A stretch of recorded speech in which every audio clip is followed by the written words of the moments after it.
Every now and again, you come across a story that's just so freaking bizarre, so unbelievable, you just dismiss it.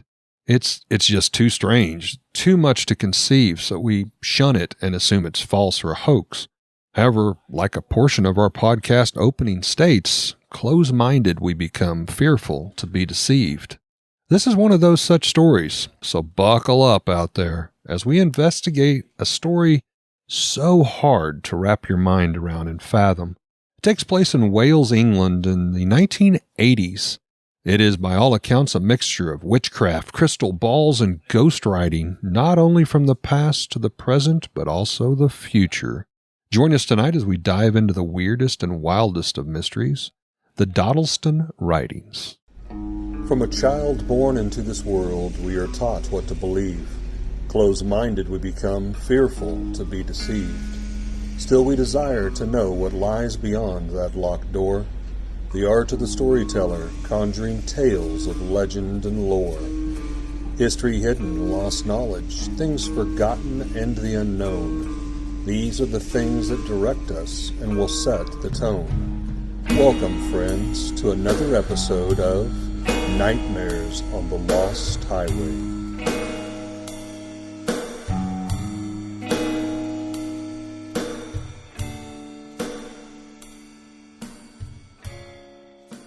As I sit here with Eric, and he's doing his notes on his laptop, and I have my cell phone on the table, which is, arguably, the computer you carry in your pocket every day is more powerful than any computer made 10, 20, 30 years ago. And I was into computers at a very young age. I had a Commodore 64 in my home when I was in elementary school. So I'm familiar with computers from the time frame we're about to talk about. And there was no internet the way you understand it today. Yeah. Back then, you didn't connect. Networking was primitive back in those days. And again, I bet a lot of our listeners don't even remember that hideous screaming screech of connecting up to the internet that some of us still do. That even, comes after the story that we're going to tell. Yeah. But, back in 1985, computers were pretty primitive, at least on the home computing front. You had supercomputers available to the government and things like that. But as far as your home computer went, you probably had more power in one of your little old-timey Nokia cell phones that could barely play Snake. You know what I mean? Like a Nintendo, a regular old-school Nintendo was a bigger gaming machine than most home computers. Oh, yeah. So when a computer in 1985 starts communicating messages out of the blue to its owner, that's not hooked up to any not internet connected to any connection kind of whatsoever. internet or network or whatever, that's quite a mystery as to the hows and the why. And I have to admit, I didn't know anything about this story when Eric brought it to my attention. That seems to happen a lot to us. One of us comes up with this interesting idea and the other one's like, I've never heard of this. Yep. So the more I got to read into this was really an interesting story to me. So, but it is your story, Eric. I'll let you kick it off. Well, actually, December 1984, Ken Webster, a high school teacher, was living with his friend Nick and a girlfriend Debbie in the small village of Dodleston, where we get the Dodleston Messages title. So, like Eric said, you have Ken and Debbie and his friend living together, and they had recently moved into this rundown 18th century meadow cottage. Where do I sign up? Of it. I would love that. And of course, rundown, they immediately almost begin renovating the property. During these renovations, they began to notice some strange and unusual activity in the home. Initially, when you start with this story, you could almost say it was a poltergeist case, but things progress from there. They noticed strange six-toed footprints in the dust as they were renovating, which at times seemed to walk up the walls. And even on the ceiling. Yeah. So they figured this was a prank, maybe even from the previous owner. And so Ken painted over these footprints and didn't think anything else of them. The next day, the footprints were back on the floors, up the walls. Over the next few weeks, after they had moved in, they began to experience all kinds of things going on that made them feel like they weren't alone in the house. Sudden temperature drops, gusts of wind strong enough to lift a newspaper off of a table into the air, the feeling of an eerie presence in the cottage. Well, they even came in one time and found all their cat food cans stacked in a nice, neat pyramid. So that's kind of weird. Now, during this time, Ken was working as a teacher at a local school, and he had brought home a BBC microcomputer that he had borrowed. And soon after the computer was set up, things got even weirder. The trio was walking home one evening from a local pub where they had approached their cottage, and they had noticed this strange green pulsating light emitting from the house's windows. Now, as they entered the house, they became quite alarmed. Their computer, while not hooked up to any form of an internet, and no one being home all night long, had typing that had appeared on the screen. The wording was like of an old English, old-style text, and they did not, quite honestly, fully understand. However, they clearly saw it was addressed to them. So this first message that they found on the screen when they arrived was written in the form of a poem, and I will read it here. And I'm going to try to read it. I'm going to kind of hybridize it between what I know they were trying to say and the way it was actually written. It is spelled extremely strange. Yeah, you have to kind of interpret it a little bit. But the first poem is kind of straightforward. True are the nightmares of a person that fears. Safe are the bodies of the silent world. Turn, pretty flower, turn towards the sun, for you shall grow and sow. But the flower reaches too high and withers in the burning light. Get out your bricks. Pussycat, pussycat went to London to seek fame and fortune. Faith must not be lost, for this shall be your redeemer. Message 1. Weird. Weird, kind of gibberish. It's poetry, but yeah. Now, over the next several months, this became, I will say, semi-common. To a point where Ken, his friend Nick, and Ken's girlfriend Debbie decided they were going to play along, thinking that this somehow was part of a prank starting to respond to the strange messages. Yeah. Even the second message, which came just mere days after the first one there, but it seemed to be written in an old form of English, and it kind of introduced the author a little bit in a way. A few days later, there was actually a file name that they found that was saved to the computer. The file name was REATE, R-E-A-T-E. They opened it and found it to contain more Old English type writing. So this message was, I write on behalf of many. What strange words thou speak, although I must confess that I hath also been ill-schooled. Sometimes methinks alterations are somewhat barful, for they breaks main asleep in mine bed. Thou art goodly man, who hath fanciful women, who dwell in mine home. I have no want to affray, for only sith mine half-witted antic has ripped a twain mine bound hath I been wretched a night. I don't know what any of that means. Yeah. I have seen mine alterations lasty changed house, and thou home. 'Tis a fitting place, with lights which devil maketh, and costly things that only mine friend Edmund Gray can afford, or the king himself. 'Twas a great crime he hath bribed my house. Signed L.W. Now, Ken printed the letter and took it with him to school, where most thought it was definitely entertaining, but had to be nonsense. But not Peter Trinder, who also taught there at the school, and he taught literature. He was convinced this was some form of an old true English, and he informed Ken to please make him aware if he got any further letters. He was really intrigued. And to help him continue to investigate, to move forward, to determine exactly what time frame and location might lend itself to such dialect. However, several days went by and nothing occurred. Ken then had the idea. If he was able to receive the messages, and apparently even files, perhaps he could send messages. So he sat down and he did that. He's still a little hesitant at this point, not fully believing anything more than it could be a hoax or a prank, but why not play along? He starts asking question after question, trying to glean any information to help prove this. Either way, is it true or is it false? Just for his own sanity. Dear L.W., thank you for your message. We're sorry for disturbing you. What would you like us to do? Did you live in a house on this land about 1620? Do you want to tell us more about your time? Who is Edmund Gray? Do you have family? Is the King James or Charles? What is the charge house? Was this village called Dodleston in your life? Thank you very much for your message, and thank you for not making us afraid. Signed, Ken, Debbie, and John. Now, John I thought was strange here because they refer to the friend as Nick, but I believe John and Nick is like Nick was a middle name or, kind of a shared name. Now, they save the messages to the disk. They leave the computer on, lock up, and leave the house for the night hoping for a response. And they get one when they return home that very evening. 'Twas an honest farm of oak and stone. it is helpful that you should tell me more about thy's time. Dost thou have a horse? Edmund Gray, brother John Gray, lives at Kinnerton Hall. Thy kin, of course, is Henry the Eighth, who is 46.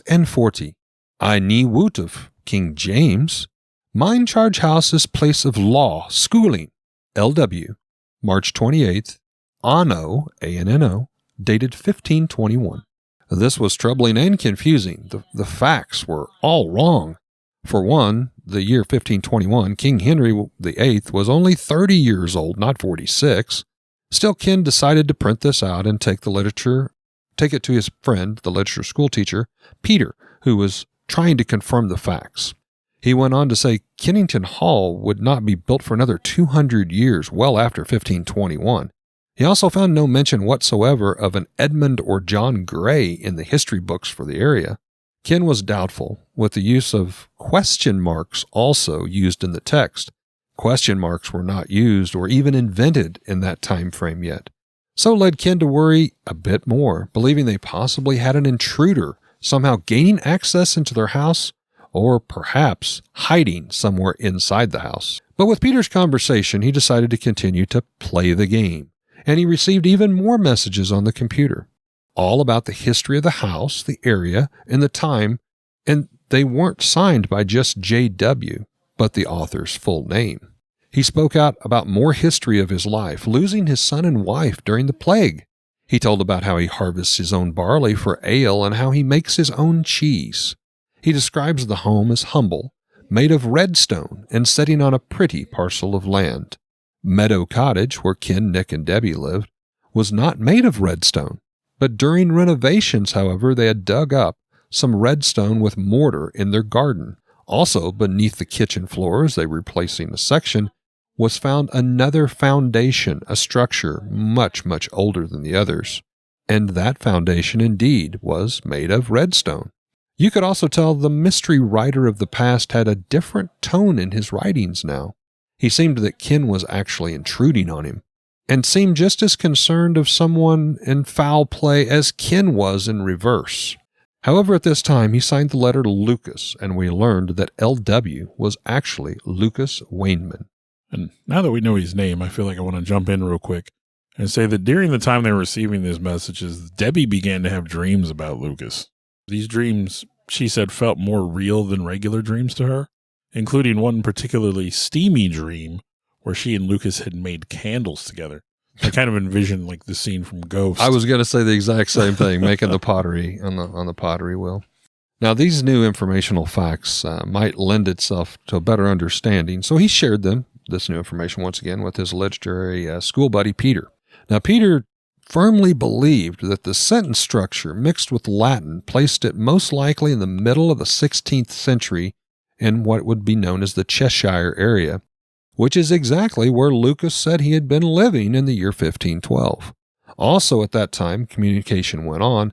The facts and historical references seemed to become more defined and even more accurate. Lucas wrote in another letter, in his time King Henry VIII was married to Catherine Parr. So that put him in the 1540s, which made it much more believable. So was this a hoax? Well, one might think, but ponder this. If it was a hoax, would not the person behind it try to make statements closer to historical facts, trying to make it sound more plausible and believable, rather than to tear down some of the believability with what they knew not to be true? You must also consider L.W., or Lucas, was a rural, simple farmer living in a small village, and he was an uneducated man, so any source of information would have only trickled down through travelers, at best second, third-hand information. Let us also consider, in such tiny villages, such small settlements, they weren't good at record-keeping, especially for every soul that lived in the area. So it really wasn't that hard to believe that a name or two might have been missed. But at one point, they were alerted that Lucas was in trouble by a friend of Lucas's who told them that Lucas was being accused of witchcraft. Yes. At that point, they also learned that Lucas was not his real name. Again. They were given the name then of Thomas Harden or Hawarden. And when they looked that up, they were able to find that there was a vicar with that name who lived there roughly during that time frame. Things started making a lot more connections, So- connecting the dots. But he was at a church in Gloucestershire. Now, apparently, the sheriff that was also prosecuting Lucas, by the name of Thomas Falshurst, also sent a message via the computer. But after pressure was put on Falshurst, Lucas returned home and he resumed contact with Ken and Debbie. But then things got even more cryptic when Ken told Thomas that he was living in the year 1985, to which he got the response, "You said your time be 1985. Me thought you were also from 2109, like your friend, whom didst bring a box of lights, pray." Now, he talks about this box of lights, which we have to assume means someone brought him a computer.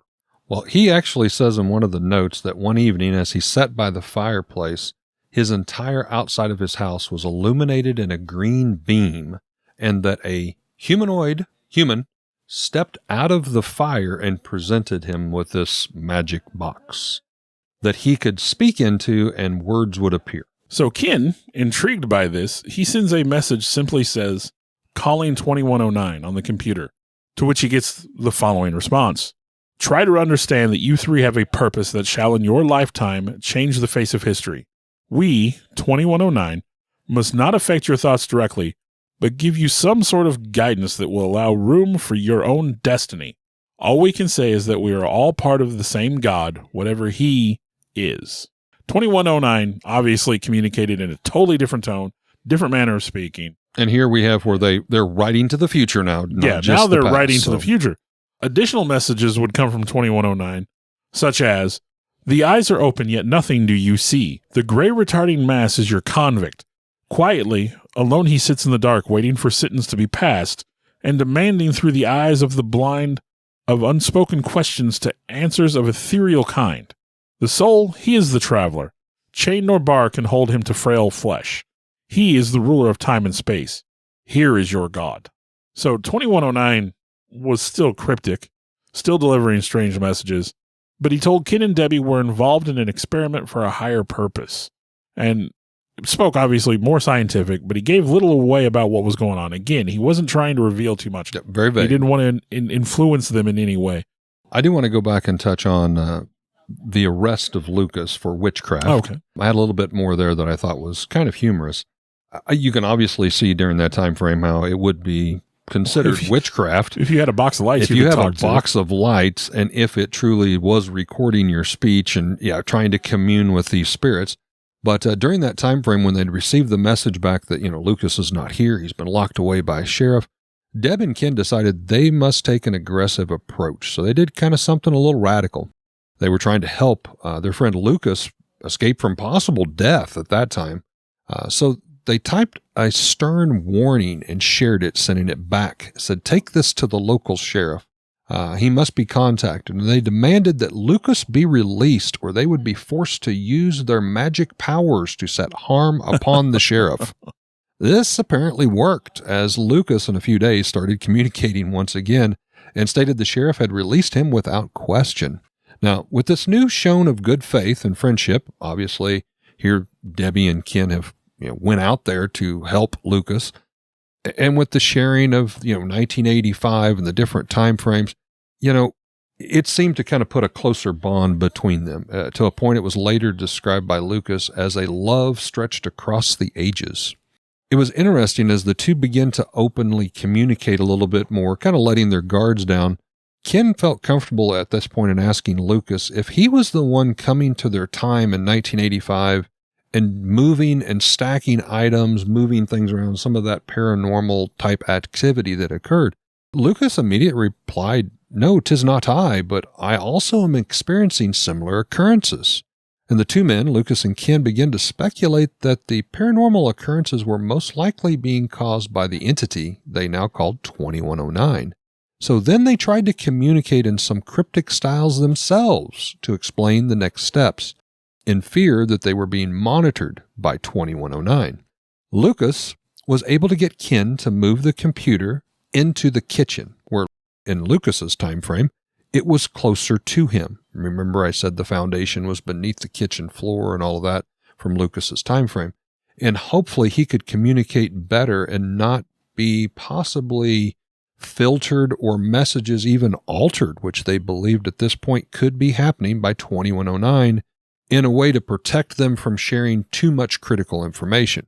Lucas especially became very distrusting of 2109 and asked Ken to leave a parchment paper and writing instrument next to the computer. Ken did not understand the request, but he did so in good faith. And that would probably be because it began to become apparent that Lucas could kind of see what they were doing at times. Seemed to be able to see, not just through this computer. I kind of got that, gleamed that same amount. Now, the next morning, Ken entered the kitchen to find a handwritten note on paper and pen that he had left. It was an elegant cursive form of writing and signed Thomas. Within the handwritten letter, with the help of Peter to translate, Lucas, originally known as L.W., was actually neither. He had used these false names in fear of being caught or exposed by 2109 and found guilty of witchcraft, which apparently came close to occurring.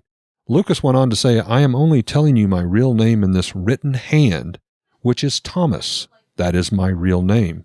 As I do not believe 2109 will suspect a handwritten note. Thomas went on to say in the letter, you already have my name. It's in your book. It's also the name of Peter's house. Peter lived in a nearby town known as Harwooden, which is also the name of the school where Ken and Peter both taught. They suspected that 2109 would not be aware of a handwritten note, but that's obviously not the case. You did that. Because 2109 was annoyed that they had discovered Lucas's real name and was concerned that this could disrupt their plans altogether. So obviously 2109 was also maybe seeing what was going on. Yeah, 2109 actually reached out on the computer and typing a message. Ken, Deb, Peter, we have reason to believe you have Lucas Wayman's true name. If this is correct, you must say so we can rectify the problem immediately before it is accepted. With a new system of communication and handwriting notes both to and from Ken and Thomas Harwooden, the two learned 2109 had indeed been altering messages from both men back and forth, presumably to be changing some of the details. This could also help explain why some of the details did not make historical sense. Definitely at this point, Ken and Debbie became firm believers. There was no way that communication could be happening this often, that no one could be breaking into their house without being discovered or living somehow in the house and hiding and moving around. So to them, this was no longer a hoax, and their friend, the literary teacher Peter, was also fully on board. But who are these people from 2109? Originally, Lucas had thought they were a friend of Ken's, but Ken assured him he'd never had any communication with them before Lucas himself had brought it up. During the coming days and weeks, the spike in paranormal activity, almost poltergeist, would wreak havoc on the house. As Bill had stated already previously, but now increased, stacks of books and dishes were found almost defying logic being stacked. Footsteps could be heard when investigated. No one was there, but footprints were still apparent tracked in the dust. Certain areas of the home again became so cold you could see your breath and then leave and warm up. Strange orbs zipped through the cottage. Strange tapping noises and even Old English dialect could be heard, mumbled, but not understood. Even words were found written in chalk around the house, especially on the kitchen floor area, which included the name Lucas. The ordeal and interruptions in life was becoming far too much. Friend Nick, at this point, moves out. He has had enough. Even girlfriend Debbie rented another cottage not far away, where she and Ken could escape from time to time just to try to get some sleep and rest without interruptions. Now, Deb herself became more and more involved, trying to investigate in different ways than Ken and Peter were, also working kind of as a team effort, trying to understand. She studied several local old maps and discovered a ley line ran directly through their cottage. What is a ley line, you may ask? Well, in layman's terms, it's a line drawn between two key structures or sites on Earth that are believed to be able to harness or carry strong magnetic pulses or energy. Such places as the pyramids in Egypt, Stonehenge, even the pyramids of Chichen Itza in Mexico, to name a few. Now, often doing research into the paranormal realms, by studying these features, it's found that commonly old churches and even graveyards often fall on these lines, the ley lines. Some believe these can amplify paranormal activity, almost as a main artery to the body, with the most force and power traveling through the veins of the earth. After making this discovery, Deb remembers, especially while in her sleep of dream walking, that she again was interacting with Lucas. Bill had touched upon this where they had made candles together. He was trying to reach out and contact her privately, it seemed. Things started getting so strange that Deb and Ken reached out to the Society for Psychological Research to come and investigate and hopefully help them understand what was going on. Now, this group has been around since the early 1880s and is still active even today. 2 members answered the call and proposed a study test. One identified himself as being named David. They would send 10 questions to the year 2109 and then delete them before Ken and Deb could find out what they were. Ken and Deb were in a separate room away from the computer while the members typed and waited for a reply. Once they got that reply, they would then seal that in a letter with the question. A few days later, they got a reply, but it is not what David and the group was expecting. The message from 2109 reads, "Next time you decide to perform your little experiment, you must be clear from here. We suggest you try someone else to set with Debbie. Yes, we are what you would call a tachyon universe, but your understanding is incorrect. We ask nothing more of you than to carry on as you would prefer. We will have John present if given choice, or you may bring another as mentioned. No, it is no concern to us that this is not proved. We will give you plotting the star coordinates next time of a star that will be discovered in your time frame. We move at speed so that we cover every point in your time and universe. We have no form. We feed on heat and energy that you will not have heard of." Signed 2109. David of the Society stated in 2109 did not answer all the questions, but did address the ones that they answered in the sequence in which they were given.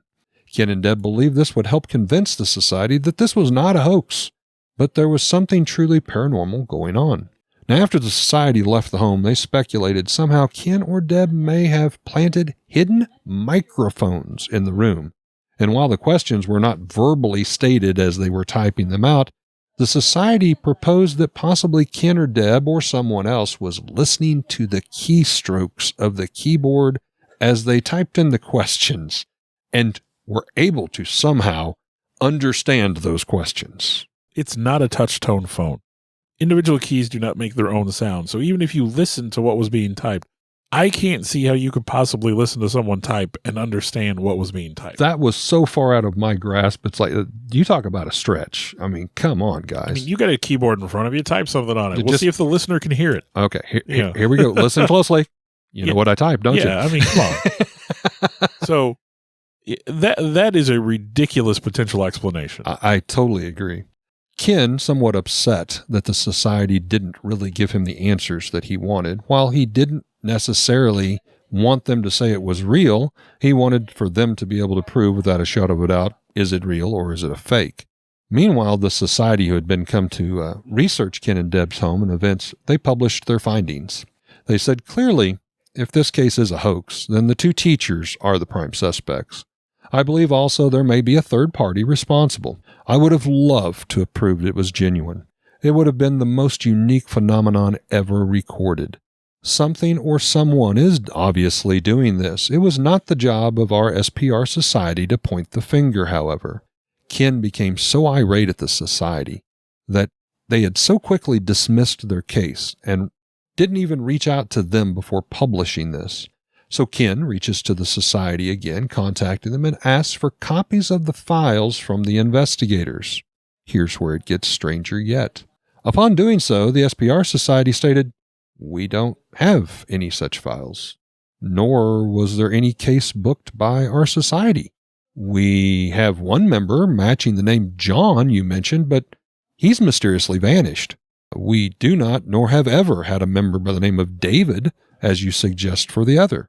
Ken was now more confused than ever, and even more irate, to a point the entity of 2109 must have picked up on this. So 2109 reached out to Ken, giving him not only a contact name, but a phone number. The message reads, "There is a brilliant researcher, a UFOologist.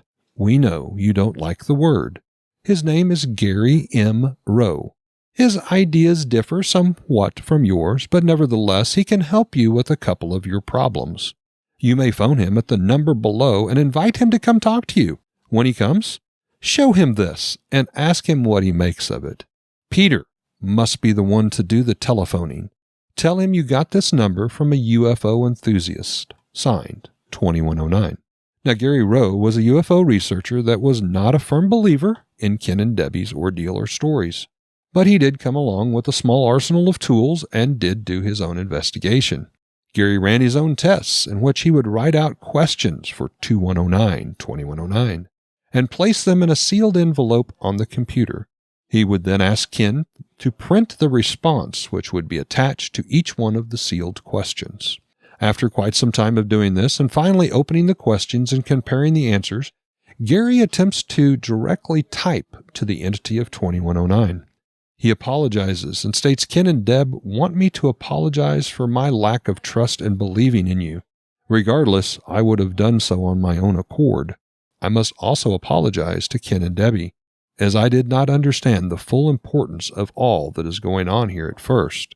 Something in one of the messages sealed with the question seemed to strike Gary in a massive way. However, he would not share that information with Ken. Ken again became irate to the point of a heated tension breaking between Gary and Ken, causing Gary to leave the house during the middle of the night, and we would not hear from Gary again for many years. After roughly 18 months of activity, Ken and Debbie finally get what they believe is going to be the final message from 2109, and it reads, There is another person to come. They will be the help we need. You will know them when they come. Thomas did eventually write his book and soon died, shortly after he placed it in a secure place. It shouldn't take too many years to find it, though he wrote it in Latin with the help of a friend that he met in Oxford. The inscription reads, Me writes this in the hope that mine fellows will one day find this book, then may our lands be not so distant. We will finish now. You have a lot of work to do. There is no need to write back, as we will have gone. Thank you for your cooperation. 2109. Now, as of right now, I don't believe that book has ever been discovered. No, and that's referencing back to Lucas, Thomas, whatever name you want to use. He tells in one of the communication notes that before he dies, he says, actually, before I meet my maker, I will finish this book and I am writing our story in hopes that when it is discovered, that it will become more believable and all of this. And it was written in Latin by help of a friend that he said. And yes, to your point, it was put there in the college, supposedly hidden, and it has not been found to this day. Now, as far as that goes, that story is essentially told. Ken would eventually go on to publish a book entitled The Vertical Plane, in which he recorded about a third of the messages that were relayed between them and Lucas in 2109. And Ken would describe the experience in his own words. Now, in August of 1996, a show called Out of This World covered the case in 2 parts. Now, during this investigation, a Dr. Laura Wright of Cambridge University analyzed the text received from Lucas, and she said the verb structure that Lucas used would not have been used at the time. Asked if she thought it was a hoax, Wright stated, If it's meant to look like early modern English writing, it doesn't even look close. Ken, of course, countered that, well, that's what any expert would say if they wanted to keep their position. You don't usually find people like that wanting to agree with paranormal activity. However, Wright also completed an analysis of the writing and found Lucas's messages were almost identical to Webster's descriptive writing in his book. Now, of course, Ken also countered that he was not present he wasn't present necessarily for all of Lucas's messages, and so that when he was writing his book, he had to rewrite them from the descriptions others had given him. So he wasn't quoting Lucas verbatim, according to him. Now, investigators still to this day claim that the case is a hoax, though most have admitted they have no idea how it could have been perpetrated. There's obviously a lot of things you could argue here. Was it a hoax? Was it true? Was it partial true? And some people would say often with hoaxes, people try to make money. They try to gain fame. That's actually not the case with this. Ken did write the one book that Bill stated, but he says on an interview that basically he just wanted to put that down while it was still fresh in his mind. He wrote it, I want to say, within 4 or 5 years of the occurrences, to basically just kind of, monumentally mark that. He could have obviously written several books about this if he was seeking to gain financial, favor. Also, the fact that they're not really out there. Ken especially has withdrawn from society. He's leads a very private life. So he definitely is not looking for it. When the BBC did this documentary, they did track down Ken and Debbie, and they did appear on it, but I was told their backs were towards the camera, and at some points they even altered their voice. So these are not people that's like, hey, look at me, send me your money. Debbie is still out on the internet. She will still talk about it. She's definitely more open about it than Ken. But, in closing, I'm not sure if this story can be debunked, but certainly questioned. There's a great deal of many facts that can be proved, but also some that is nothing more than hearsay without definitive proof. Gary Rowe, the UFO researcher, did surface some 10 years later, definitively defending the whole ordeal, stating to the public, believe what you want, question it as you should. But as far as I am a believer. He says it's changed my life forever, and I do feel lucky to have been chosen to be a part of it. Peter, the literary teacher, was also on the BBC documentary, and he states it took him decades of researching, matching up words he found with everything to be quite believable.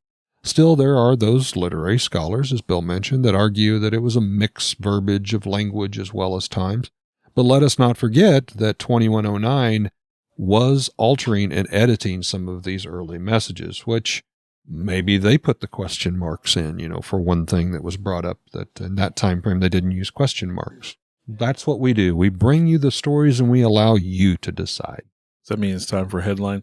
Let's do headlines.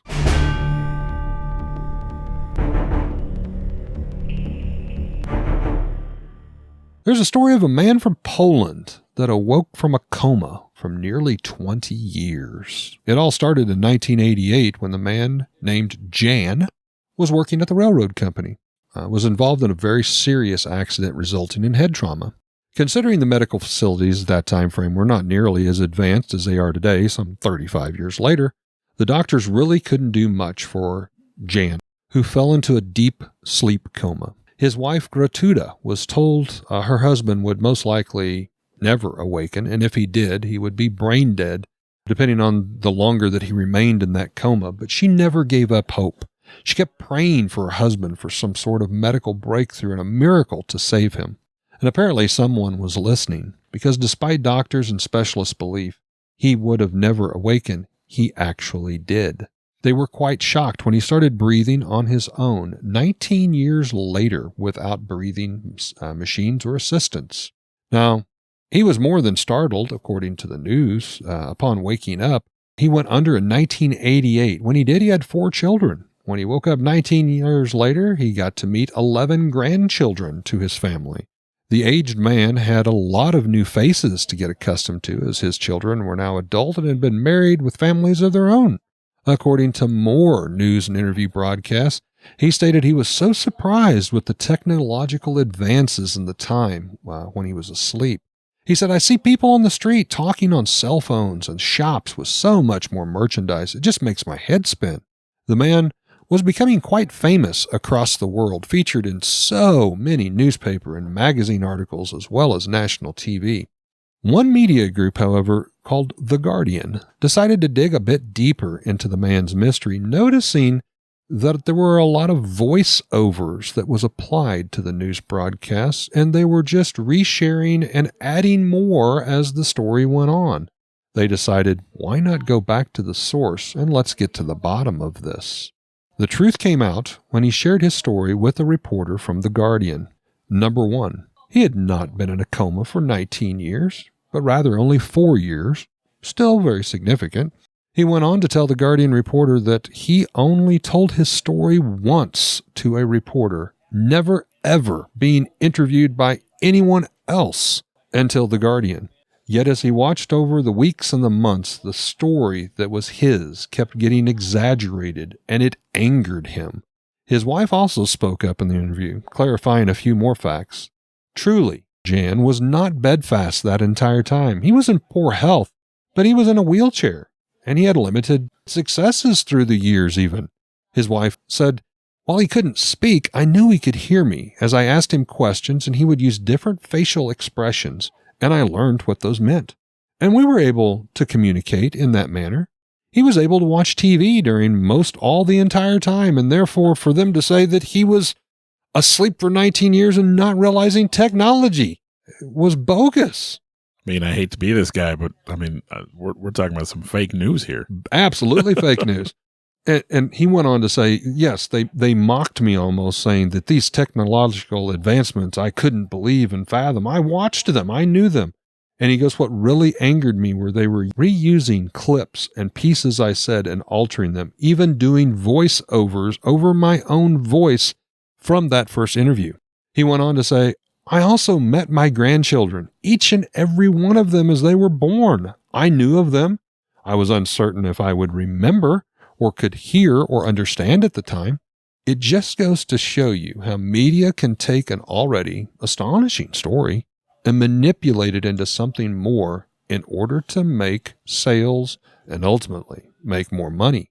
In this case, it was not Jan or Gratuita seeking fame or wealth, but still how things spiraled out of control for them with no one really caring to take the time to get to the bottom of the story until The Guardian, when they did just that and ripped the facts from the fiction.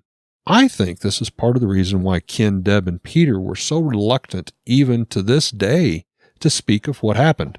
It also helps to explain why Ken wrote his own version of the book and got his word out there in front of everybody within a few years of it occurring. So I just thought that kind of blended in as possibility to why some of them acted the way they did. My headline is from the New York Post, dated November 26, 2022, and it's entitled 5 New Technologies That Could Turn Our World into a Scary Real-Life Peripheral. It's by Rob Waugh. Now, there's an Amazon Prime TV series called The Peripheral, which is based on the William Gibson's novel of the same title, and it depicts the year 2099, in which a much reduced humanity relies on AI intelligent robot servants, and there are VR headsets that allow people to travel back in time. Now, some of these technologies exist in early forms today. You have Amazon's AI bot Alexa and Meta's virtual reality headsets. There are many real-life advancements right now in development that could fundamentally change the world as we know it. So I'm going to go through these 5 technologies quickly. Well, number 1, quantum computing. Experts warn a new kind of computer could literally break the internet, leaving everything from state secrets to bank accounts at the mercy of criminals. Quantum computers are currently being developed, and they could be the most powerful computers on the planet. And they could use this technology to speed up processes such as the development of drugs and cancer prevention methods. But according to David Motti, a cybersecurity expert, he warns that this power could also come with dangers. These computers have, quote, so much processing power they will make the encryption we have today unfit for that purpose in an instant. This means that all the world's data will no longer be secure. Think of everything from bank account details to medical records to state secrets. A quantum computer would be able to crack the most sophisticated modern encryption within a week. Motti warns that this day, which he calls Q-Day, could be coming within the next 10 to 15 years. Wow. Next, we have killer drones. Normally, drones are piloted by human beings remotely, and decisions to attack and kill are always made by a person. But the expense of highly trained combat pilots could, at some point, tempt military leaders to switch to a cheaper, autonomous weapon. In fact, this has already happened. In 2020, the Libyan government launched an autonomous drone strike that attacked retreating rebel soldiers, according to a UN report. This autonomous weapon system was programmed to act on its own. So, according to the UN report, these weapons, quote, act without requiring data connectivity between the operator and the munition. In effect, a true fire, forget, and find capability. So in 2017, technology leaders wrote to the UN calling for the banning of autonomous weapons such as these. Elon Musk himself claimed that they were a Pandora's box, marking a new evolution in warfare. Quote, once developed, lethal autonomous weapons will permit armed conflict to be fought at a scale greater than ever and at timescales faster than humans can comprehend. I mean, we're talking Skynet level scary. Yeah. Nanotechnology. Nanotechnology has the ability to manipulate atoms and molecules to achieve tiny miracles and could one day lead to little machines that revolutionize the way we live. Hospitals are already using magnetic nanoparticles to deliver drugs within the human body and silver nanoparticles to help fight infections. But as this technology evolves, some think it could be used to create devastating weapons. A 2008 University of Oxford study considered nanoweapons as having a 1 in 20 chance of exterminating humanity by the end of the 21st century. Whoa. These type of weapons could take the form of artificially intelligent swarms of tiny robots that would devour biological matter like a swarm of locusts. Physicist Louis Del Monte describes artificially intelligent nanobots that can self-replicate by seeking out the right atoms and assembling new nanobots that are clones of the original. Once released, their mission would be twofold, he says. Kill humans and replicate. 90% of the human race could fall victim to their attacks in a matter of weeks. Now we'll talk about solar geoengineering. This is a technology where particles are sprayed into the atmosphere to mimic the world-chilling effects of a huge volcanic eruption. But scientists warn that solar geoengineering can spark what they call termination shock, where the temperatures would rebound rapidly and which would cause uncontrolled and potentially devastating climate change. We kind of talked about some of that on the weather control aspect. Yeah. And then finally, I want to talk about life extension just a little bit. And that sounds like, how could that possibly be a bad thing? Using such technology, mice have already successfully been rejuvenated, reversing the signs of the aging process in their bodies and allowing them to live up to 30% longer. Juan Carlos Espueza Belmonte of Altos Labs says he believes humans' lifespans could be extended by up to 50 years by using either genetic therapies or chemical drugs, and that anti-aging medicine would be a discovery on par with that of antibiotics, which was already revolutionary. Experts warn that this technology could lead to overpopulation, which, now that you think about it. And by 2030, they expect that 1 in 6 people in the world will be 60 or over. So this is leading countries to struggle with the cost of looking after its elderly population. As a matter of fact, in Japan, they're already trying to find new ways to care for their aging population and have developed care robots to look after its senior citizens. This tech could also fan the flames of social warfare, where experts warn that we would live in a world where the rich could survive and the poor doomed to die young. So, I thought, we talked about technology reaching across generations. I thought we could talk about how dangerous technology could be. As a matter of fact, the nanotechnology, I've read about that and I've heard about it. It was discussed one time on Coast to Coast AM, actually, where they talked about what they call the gray goo theory, which is that nanotechnology could potentially be one of the ways that humanity destroys itself. Because again, we're bound to do it. If you unleash this horde of intelligent little robots that can do whatever it wants to do, what's to stop it from destroying everybody? Well, in closing, the book written by Thomas Harwooden, being hid somewhere in Oxford, as we said, is yet to be found. But I would love to be a fly on the wall when it is eventually found, to the reader to find such a story from the 1500s about strangers meeting across vast expanse of time, learning to overcome obstacles to forge a relationship of love and understanding and friendship. I think it's a message I think the world needs to hear right now more than ever, and we can only hope it makes an impact on the reader and the world when the time is right for this ancient tome to be discovered beneath the dust of hundreds of years. Thank you for listening. Take this information as you wish. Do with it as you will. Signed, 2109. That's what I liked about even the Transformers in the movies. They got the voice actor that did Optimus Prime, to continue to do that. And it's like, man, I hope nothing ever happens to him, because if they keep making movies, that's part of the reason why I go and watch the movies.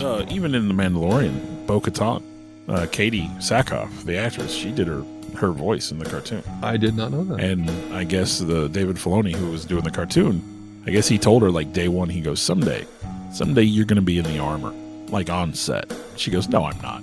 She goes, this is a cartoon. This voice actor. She's like, this is a cartoon. I'm never going to do this in real life. So when it came time to actually cast Bo-Katan, he's like, she's my first choice. She's she was Starbuck in the Battlestar Galactica reboot. So he's like, she's an actor. She's done sci-fi before. And so I guess the first day she walked out with the Mandalorian helmet and everything in character, he was like, he just kind of stood there for a bit, and she like almost started to cry. She's just like, look at this, like you told me. Yeah, I guess that's the case in the Ahsoka show that's coming up. They have a Twilight character, a female pilot that was in the Rebels cartoon, and they did the same thing with her. Her voice actor, she was the mechanic on Firefly. Oh, okay, yeah. And so when it came time to do live action, they're like, why can't she just play the character? She obviously knows the background. Are you going straight to the messages? Because there was stuff before that. You did the history again this Good week. Lord, What the Eric. hell, Come Bill? on, man. Yeah, I basically Okay. I pick up with the messages.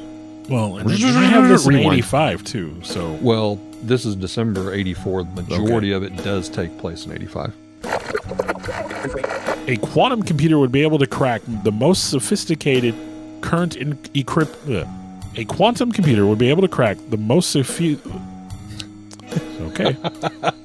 A quantum computer would be able to crack. All right, fourth time's the charm. Breathe. I want to take a time to thank the people that helped bring this all together. Alex Tudor, you can almost call him our producer at this point. Sarah Tudor, who also helps with some of the technical stuff. I want to take a moment to extend thanks to Eric for letting us use his space to record in, kind of our makeshift studio.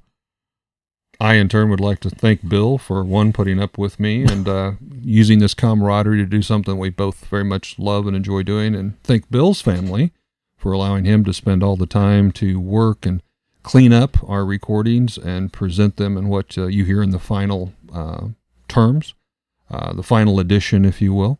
And I'd like to thank all of you for continuing to listen. I know we've got some loyal followers out there. We do this as a labor of love, but we're happy that there are people that enjoy it hopefully as much as we do. Thank you very much.